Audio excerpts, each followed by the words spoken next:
নমস্কার বন্ধুরা, ডেইলি ক্যানভাসা অদিতি চ্যানেলে আপনাদের স্বাগত। তো আজকে দেখাচ্ছি সাদা মাটা চিকেন কষা।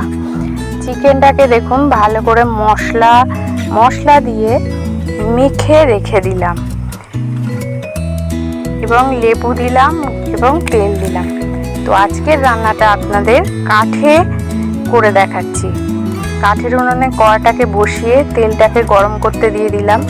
তেল গরম হয়ে গেলে আলুটাকে ভাজা চাপিয়ে দিলাম। আলুটা ভাজা হওয়ার পরে আলুটাকে তুলে নিলাম। এবার এই গরম তেলের মধ্যে আরও একটু তেল দিয়ে দিলাম। তেলের মধ্যে সামান্য একটু চিনি এবং মশলা দিয়ে দিলাম।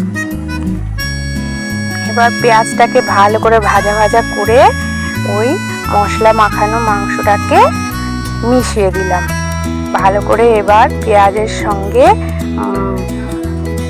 চিকেনটাকে মিশিয়ে কষাতে থাকলাম।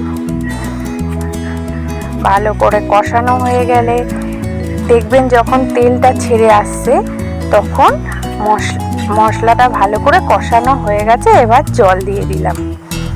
জল দেওয়ার পরে ফুটতে শুরু করলো তখন সামান্য একটু গরম মশলা দিয়ে নামিয়ে দিলাম। তো তৈরি হয়ে। তো রান্নাটা আপনাদের যদি ভালো লেগে থাকে তো প্লিজ লাইক এবং সাবস্ক্রাইব করে আমাদের পাশে থাকবেন।